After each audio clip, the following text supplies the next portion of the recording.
कहानी शुरू होती है एक पपेट थिएटर से, जहां बेस्टर नाम का एक पपेट मास्टर लोगों को अपना पपेट शो दिखा रहा होता है। वो इस काम में बहुत ही माहिर था। वो एक मैजिकल डिस्क की मदद से उन पपेट्स में जान डाल देता था, जिसकी वजह से लोगों को उनका परफॉर्मेंस बहुत पसंद आता था। पर बेस्टर के और अच्छा बनने की जिद ने उसमें घमंड और लालच पैदा किया। वो अब शहर के सारे लोगों को भी उस डिस्क की मदद से पपेट बना देना चाहता था, ताकि वो सबको अपनी मर्जी के हिसाब से कंट्रोल कर सके। उसके पास 3 पपेट्स थे, जिनके नाम थे ग्रम्पी, ब्रेनली और डिम्पिट। वो सारे पपेट्स बेस्टर को उस डिस्क से छेड़छाड़ करने से मना करते हैं, क्योंकि उन्हें नहीं पता कि उस डिस्क में चेंजेस करने से क्या होगा। पर बेस्टर उनकी एक नहीं सुनता है और वो उस डिस्क में कुछ चेंजेस करके उसे ऑन कर देता है। उस डिस्क के ऑन होते ही वहां लाइटनिंग होने लगती है और देखते ही देखते बेस्टर का हाथ अचानक से बड़ा हो जाता है, जो देखने में किसी लकड़ी का बना हुआ लग रहा था। वो अब बहुत ही बड़ा हो चुका था। वो हंसने लगता है। उसे इस रूप में देखकर वो तीनों पपेट्स भी बहुत डर रहे होते हैं। अब यहाँ से सीन शिफ्ट होती है और हम हार्वी नाम के एक लड़के को देखते हैं, जो अपने डॉग जेरी के साथ अपनी साइकिल से स्टंट करता हुआ अपने घर पहुंचता है। वहां उसे उसकी दोस्त मोनिका मिलती है। हार्वी उससे कहता है कि आज उसने एक नई गेम खरीदी है, जिसका नाम पपेट मास्टर है, और वो अपने घर के अंदर जाने लगता है। मोनिका उससे कहती है कि स्कूल ट्रिप के लिए अपने पेरेंट्स से परमिशन लेना मत भूलना। हार्वी घर आकर देखता है उसके डैड अपने म्यूजियम का प्रेजेंटेशन बनाने में बिजी हैं। वो अपने कमरे में चला जाता है और अपना नया गेम खेलने लगता है। तभी कुछ देर बाद उसके डैड उसके कमरे में आते हैं। वो जल्दी से अपना गेम को छुपाकर पढ़ने का नाटक करने लगता है। उसके डैड उससे कहते हैं कि वो काम पे जा रहे हैं और उसे सारा दिन गेम खेलने से मना करके वहां से चले जाते हैं। उनके वहां से जाते ही हार्वी फिर से गेम खेलने में बिजी हो जाता है। वो गेम खेलने में इतना बिजी था कि उसे पता भी नहीं चलता है कि कब रात से वापस सुबह हो गई। उसने पूरा गेम खत्म कर लिया था। अब उसे सिर्फ अपना नाम एंटर करना था, जिससे वो उस गेम के हॉल ऑफ फेम में शामिल हो जाएगा। वो बहुत खुश हो जाता है। तभी उसे आवाज आती है कि उसके डैड घर आ चुके हैं। वो तुरंत गेम को एक बोर्ड से छुपाकर सोने का नाटक करने लगता है। उसके डैड देखते हैं कि वो अभी तक सो रहा है। वो उसे देखने जाते हैं, पर हार्वी के जूतों पे पैर पड़ने की वजह से वो वहीं गिर जाते हैं और इसी के चलते हार्वी का कंप्यूटर भी दिखने लगता है। वो जल्दी से उसे छुपाने की कोशिश करने लगता है, पर उसके डैड देख लेते हैं और उससे गुस्से में कहते हैं कि वो फिर से सारा दिन गेम खेलता रहा। हार्वी जल्दी से अपना नाम टाइप करने लगता है, पर उसके डैड उसके हाथ से जॉयस्टिक छीन लेते हैं और छीना झपटी में हार्वी का कंप्यूटर टूट जाता है। हार्वी अपने डैड से गुस्सा होकर चला जाता है। वो कहता है कि वो कभी उससे प्यार नहीं करते। हार्वी अपने स्कूल के लिए निकल जाता है। वो घड़ी में देखता है कि वो बहुत लेट हो चुका है। वो अपनी स्पीड बढ़ा देता है। इधर मोनिका अपने टीचर को हार्वी का वेट करने को कह रही होती है, पर वो सब बिना हार्वी को लिए ही ट्रिप पे चले जाते हैं। हार्वी वहां देखता है कि उनके शहर का मेयर वहां के म्यूजियम तोड़वा रहा है। ये वही म्यूजियम था जिसे उसके डैड बचाने की कोशिश कर रहे थे। वहां 2 वर्कर अपने जेसीबी से उस म्यूजियम को तोड़ने के लिए बढ़ते हैं, पर जेरी उन्हें रोकने लगता है। हार्वी भी उन्हें रोकने के लिए वहां आ जाता है। वो एक पत्थर उठाकर उनकी तरफ फेंकता है, जो उस जेसीबी के इंजन में चली जाती है, जिसकी वजह से वो खराब हो जाता है और वो जेसीबी आउट ऑफ कंट्रोल हो जाता है। वहीं कुछ दूर पे मोनिका भी छुपकर ये देख रही थी। वो भी हार्वी के चलते अपने ट्रिप पे नहीं गई थी। हार्वी के डैड वहां के मेयर को कॉल करके उस म्यूजियम को तोड़ने से मना कर रहे थे, क्योंकि वो उनकी शहर की एक बहुत पुरानी धरोहर है, जिसे उन्हें अच्छे से संभाल कर रखना चाहिए। पर मेयर उसे बताता है कि अब तक तो वो म्यूजियम टूट भी चुका होगा। वो जल्दी से म्यूजियम की तरफ भागता है। इधर जेसीबी के आगे का हैमर गिरने की वजह से म्यूजियम के आगे बहुत बड़ा सा गड्ढा होने लगता है, जिसमें हार्वी और जेरी गिर जाते हैं। उसे बचाने के लिए मोनिका आती है और वो भी उसके अंदर गिर जाती है। हार्वी को वहां अंदर एक कमरा दिखाई देता है, जहां बहुत से डरावने दिखने वाले पपेट्स रखे हुए थे। हार्वी को वहां मोनिका भी मिलती है। तभी हार्वी को वहां दीवार पे एक डिस्क दिखाई देता है, जो उसे उसके जॉयस्टिक की तरह ही लगता है। वो उसे वहां से निकाल लेता है और उसे ऑन कर देता है। वहां फिर से वही लाइटनिंग होती है और वहां के नीचे से एक घूमती हुई सीढ़ी निकलती है, जो ऊपर की तरफ जाती है। वो तीनों उसके सहारे ऊपर आ जाते हैं। हार्वी के डैड भी भागते भागते म्यूजियम तक पहुंच चुके थे। वो देखते हैं कि म्यूजियम तो अभी भी सही सलामत है। हार्वी, मोनिका और जेरी ऊपर एक बहुत बड़े रूम में पहुंच चुके थे। वहां उन्हें बहुत से पपेट्स दिखाई देते हैं।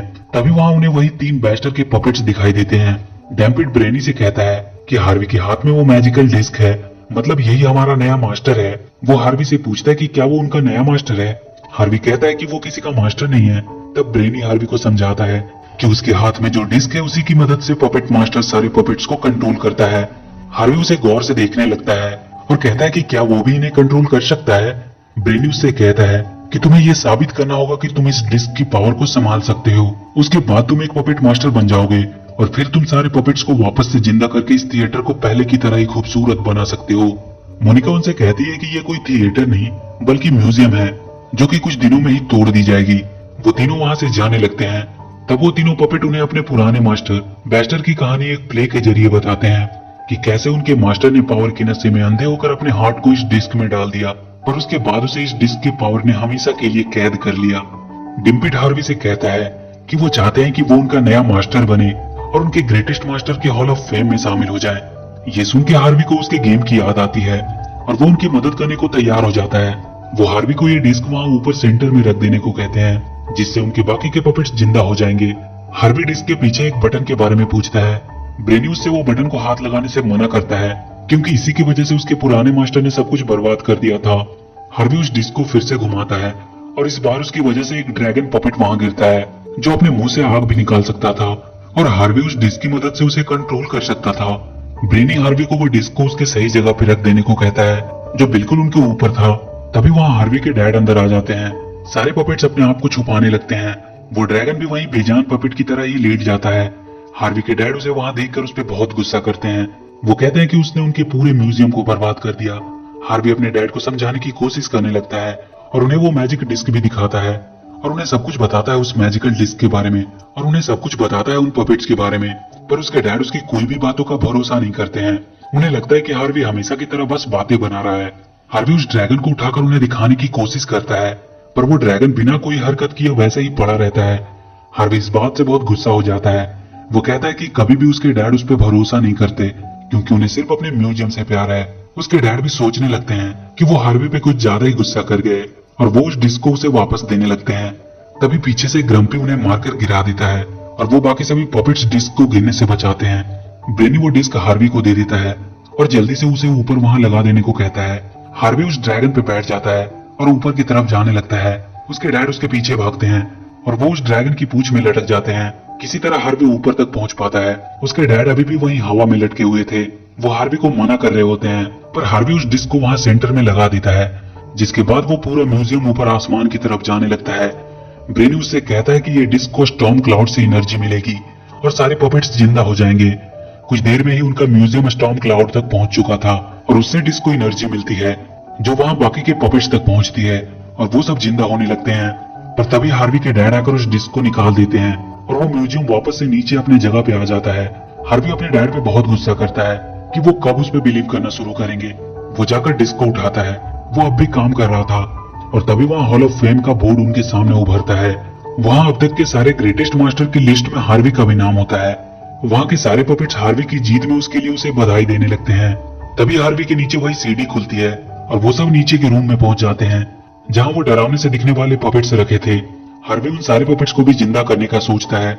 सब उसे ऐसा करने से मना करते हैं पर हार्वी कहता है कि वो अब एक मास्टर है, इसलिए वो इन सबको भी जिंदा करेगा। वो उन सबको जिंदा करने की कोशिश करने लगता है पर वो डिस्क काम नहीं कर रहा था। वो उस डिस्क के पीछे के बटन को दबा देता है। उसके ऐसा करते ही वहाँ नीचे से एक बॉक्स निकलता है जिसमें उन पपेट्स का पुराना मास्टर बेस्टर होता है। बेस्टर अपने पावर से वहाँ के पपेट्स को जिंदा करने लगता है जो सब उसके गुलाम थे। ग्रम्पी उसे ये सब बंद करने को कहता है पर वो उसे और ब्रेनी को भी अपना गुलाम बना लेता है। हार्वी अपने डिस्क की मदद से उसे रोकने की कोशिश करता है पर बेस्टर उसे वो डिस्क उसे दे देने को कहता है। पर हार्वी उससे कहता है कि वो उसे हराकर इन सबको उसकी गुलामी से आजाद करवा देगा। बेस्टर उस पर हमला कर देता है और उससे वो डिस्क छीनने की कोशिश करने लगता है। हार्वी को बचाने के लिए उसके डैड आगे आते हैं पर बेस्टर अपने पावर से उन्हें भी एक पपेट बना देता है और वहाँ के सारे पपेट्स हार्वी को पकड़ने के लिए उसकी तरफ जाते हैं। बेस्टर हार्वी के हाथ से वो डिस्क छीन लेता है। वो तीनों किसी तरह अपने आप को उन पपेट से बचाकर वहाँ के दरवाजे के थ्रू एक दूसरे रूम में आ जाते हैं। वो जगह उन्हें एक लैब की तरह लग रही थी। ये वही जगह थी जहाँ बेस्टर ने उस डिस्क में चेंजेस किए थे। मोनिका हार्वी से कहती है कि उन्हें बेस्टर से वो डिस्क हासिल करनी होगी, तभी उसके डैड और वो पपेट्स वापस आ सकते हैं। हार्वी को वहाँ बेस्टर की तस्वीर दिखाई देती है जिसमें उसके हार्ट की जगह वो डिस्क लगी थी।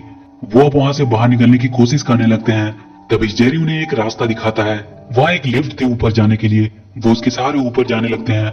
बेस्टर बाहर आकर शहर के लोग और पूरे शहर को ही पपेट्स में बदलने लगता है। तब तक हार्वी और मोनिका भी ऊपर पहुंच चुके थे। हार्वी चुपता हुआ बेस्टर के नजदीक पहुंचता है और किसी तरह उससे वो डिस्क छीन लेता है और वो भागकर उस डिस्क को वापस से उसकी जगह पे लगा देता है, जिससे उसके डैड और वो तीनों पपेट्स वापस से जिंदा हो जाते हैं। पर बेस्टर फिर से वो डिस्क हार्वी से छीन लेता है और उसे वहां ऊपर से नीचे फेंक देता है। पर उसके डैड उस ड्रैगन को लेकर आते हैं और उसे बचा लेते हैं। वो कहता है कि उसे किसी भी हाल में इस बैस्टर को हराना होगा, नहीं तो वो पूरे शहर को पपेट्स में बदल देगा। हार्वी उसे रोकने पहुंचता है।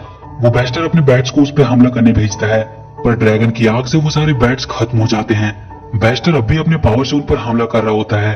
हार्वी उसके हमलों से बचने की कोशिश कर रहा था। वो अपने डैड से उसका ध्यान भटकाने को कहता है और वो जाकर उससे वो डिस्क छीन लेगा। वो सब बैस्टर की तरफ बढ़ते हैं।